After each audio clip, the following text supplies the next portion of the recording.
Welcome to Motivational Monday on SecretSpool. I'm Darren, and today's story is for anyone who's ever felt stuck, inconsistent, or convinced they just don't have the discipline everyone else seems to have. The truth is, you're not broken. You just need the right system. Let's get into it. I spent years convinced something was off with me. Everywhere I looked, people seemed to have it figured out. Friends were thriving in school, co-workers were organized and on top of deadlines, and my roommate? He looked like the poster child for discipline. Meanwhile, I was struggling just to hold a routine together for more than a week. I tried everything: elaborate morning routines, colorful habit trackers, motivational videos. Every time, I'd start strong, telling myself this would finally be the fix. But within days, I'd burn out. And when I crashed hard, sleeping until noon, grabbing fast food, and beating myself up for failing again. Then, I'd find the next solution and start the cycle over. The hardest part wasn't the failure, it was the comparison. Every morning, my roommate's alarm went off at 6. He'd roll out of bed, head to the gym, and come back buzzing with energy. While he was meal prepping for the week, I was still hiding under my blanket, fighting guilt. It was impossible not to compare. I thought, he's disciplined, I'm lazy, he's built for success, I'm not. That thought loop played over and over. One morning, I couldn't hold it in anymore. While he was chopping vegetables, I just blurted out, "Man, how do you do it? How do you have the willpower to wake up early, hit the gym, cook all this food, and still not look miserable doing it?" He paused, looked at me, then laughed. "Dude, I don't like any of this. I hate mornings. If I don't work out first thing, it won't happen. I don't enjoy meal prep either, but if I skip it, I eat junk all week. I'm not disciplined. I just know I'll feel worse if I don't do it." That answer hit me like a brick. In that moment, I realized the problem wasn't discipline. It was my system. I had been trying to copy his routine, convinced it was the only path to success, but forcing myself into someone else's mold was setting me up to fail. What I needed wasn't his routine, I needed my own. So I started paying attention. When did I naturally feel alert, motivated, energized? Turns out my peak wasn't at 6 a.m., it was around 8 p.m. At first, I thought that was wrong. Every book and blog I read said successful people wake up early, but the more I fought it, the more obvious it became. Evenings were my sweet spot, so I tested it. Instead of dragging myself through half-hearted morning workouts, I tried exercising at 8 p.m. And this time, I stuck with it. It didn't take long to notice a shift.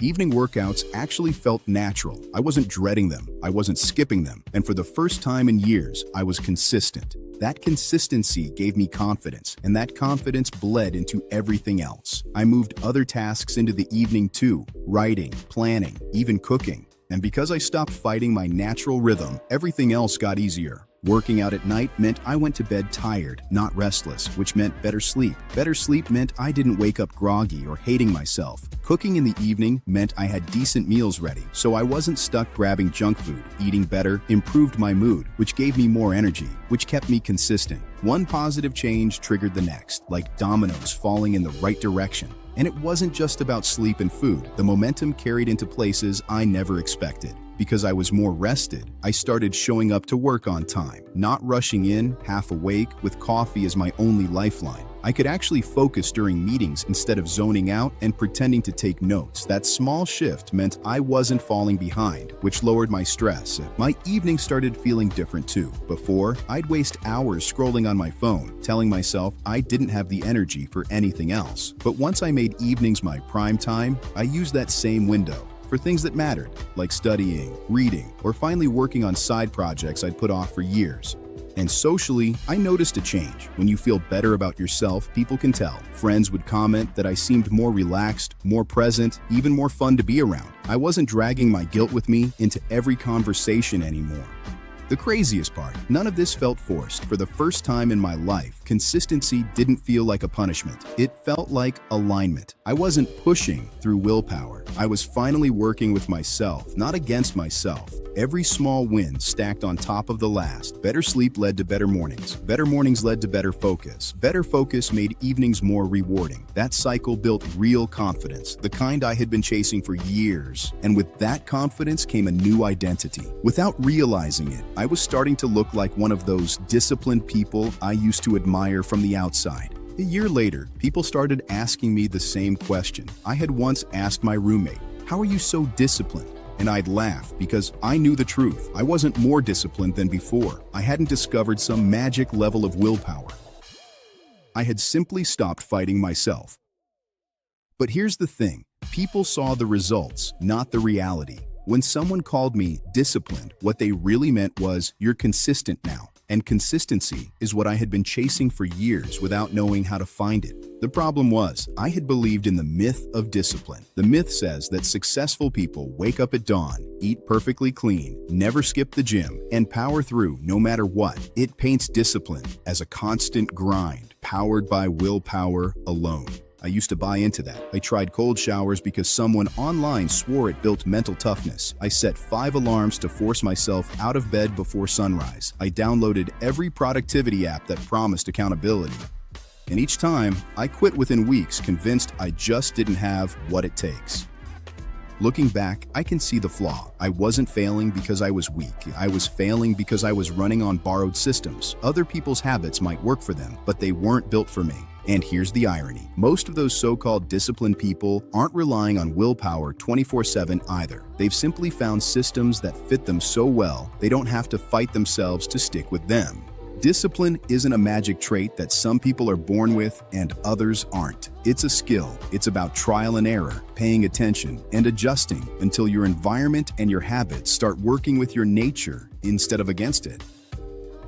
Once I understood that, the myth fell apart. I didn't need to become someone new. I just needed to design a system that fit the person I already was. I remember one phase where I swore I'd turn myself into a morning person by sheer force. I bought one of those sunrise alarm clocks that filled my room with blinding light at 5 a.m. I even laid my running shoes right by the bed so I'd have no excuse. It worked for about 3 days. By the 4th morning, I was smashing that alarm and dragging the blanket back over my head. The shoes sat untouched. Back then, I thought my failure meant I was weak. Now I see it differently. It wasn't weakness, it was misalignment. I was trying to run someone else's playbook instead of writing my own, and no amount of fancy gadgets or hacks could fix that. Here's what I've learned. Most people think discipline is about gritting your teeth and forcing yourself to do hard things. But real discipline is about designing your life so the right choices are the easiest ones.